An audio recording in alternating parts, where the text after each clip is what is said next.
நோக்கி என் கண்களை உயர்த்தியுள்ளேன்.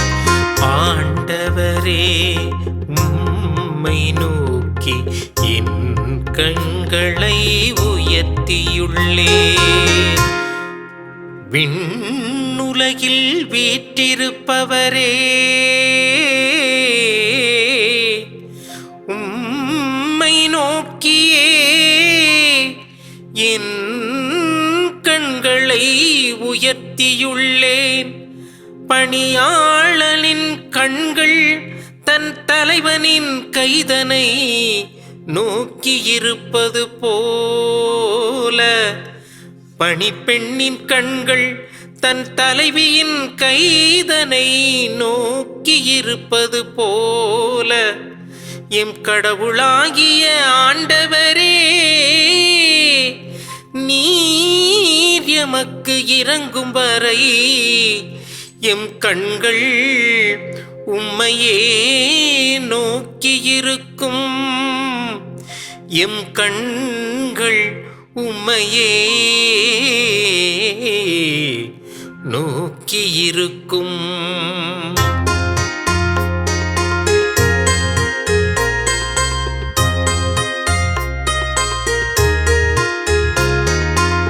ஆண்டவரே, உம்மை நோக்கி என் கண்களை உயர்த்தியுள்ளேன்.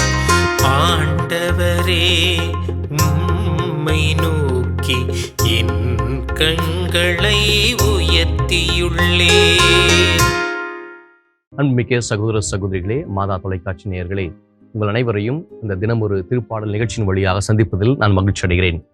பிரியமான அன்பு சகோதர சகோதரிகளே, இன்று நாம் வாசிக்க கேட்ட திருப்பாடலானது திருப்பாடல் 123.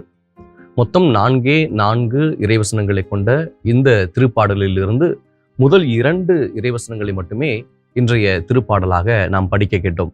இந்த 2 இறைவசனங்களாக இருந்தாலும் கூட மிக ஆழமான ஒரு பொருள் உணர்ந்த ஒரு வார்த்தைகளை கொண்ட திருப்பாடலாக இந்த திருப்பாடல் ஆசிரியர் இதை எழுதியிருக்கிறார். பிரியமான அன்பு சகோதர சகோதரிகளே, இன்றைய வாசிக்கிட்ட பல்லவி, ஆண்டவரே, உம்மை நோக்கியே என் கண்களை உயர்த்தி உள்ளேன். ஆண்டவரை நோக்கியே நம்முடைய கண்கள் உயர்ந்திருக்கிறது அப்படின்னு திருப்பாடல் ஆசிரியர் சொல்லுகிறார். நமக்கு எல்லாருக்கும் தெரியும், நம்முடைய ஆண்டவராகிய இயேசு கிறிஸ்து நமக்கு கற்றுக் கொடுத்த ஜெபம் விண்ணுலகில் இருக்கிற எங்கள் தந்தையே என ஆரம்பிக்கிறது.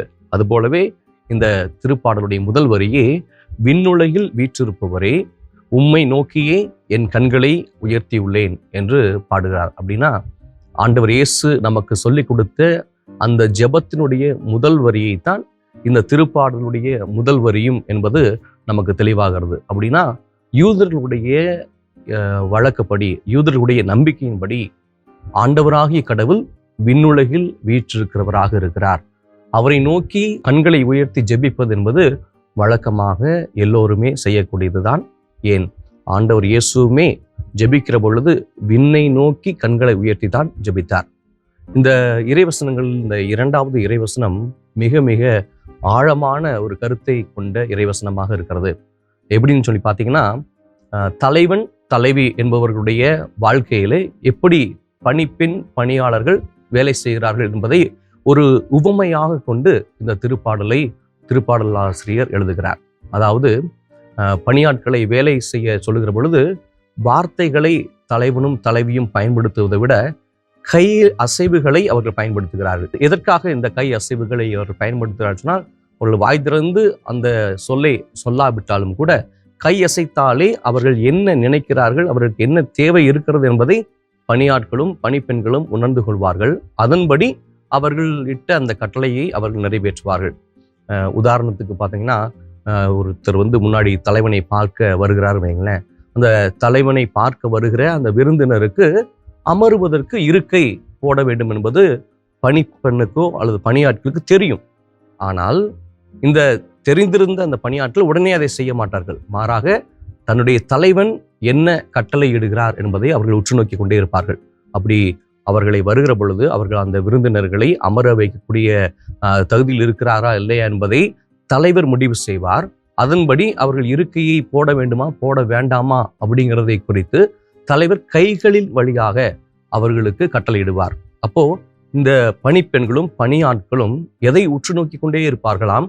தலைவனுடைய கை அசைவுகளை, தலைவியுடைய கை அசைவுகளை அவர்கள் உற்று நோக்கி கொண்டே இருப்பார்கள்.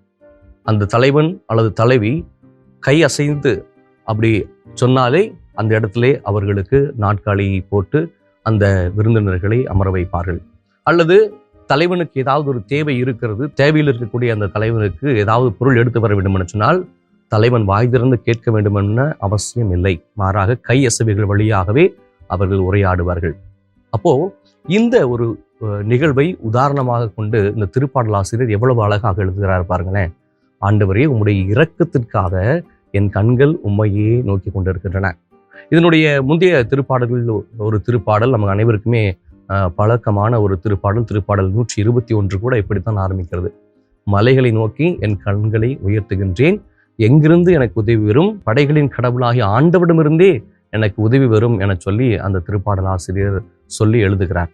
அதை போலவே இவரும் இந்த திருப்பாடல் ஆசிரியரும் கூட எழுதுகிறார். இந்த திருப்பாடலை சீயோன் மலை திருப்பயண திருப்பாடல் என அழைக்கிறார்கள். என்று சொன்னால் மலை ஏறக்கூடிய அந்த நிகழ்விலே இவர்கள் இந்த திருப்பாடலை பாடுகிறார்கள். எப்பொழுது இவர்கள் மலை ஏறுவார்கள் என்று சொன்னால், ஒவ்வொரு யூதரும் யூதர்களுக்கு கட்டளைகளின்படி ஒவ்வொரு ஆண்டும் 3 திருவிழாக்களை அவர்கள் எருசலேம் ஆலயத்திலே கொண்டாட வேண்டும். ஒவ்வொரு ஆண்மகனும் இந்த எருசலேம் ஆலயத்திற்கு இந்த 3 திருவிழாக்களுக்கு வர வேண்டும். அந்த கட்டளை அவர்களுக்கு இருந்தது. அதன்படி பார்த்தோம்னு சொன்னால் ஒவ்வொரு ஆண்டும் இந்த திருமலையை நோக்கி அவர்கள் பயணிக்கிற பொழுது பாடல்களை பாடிக்கொண்டு அந்த வாசகங்களை வாசித்து கொண்டு அவர்கள் செல்வார்கள். அப்படிப்பட்ட ஒரு பாடலாக இந்த பாடல் அமைந்திருக்கிறது.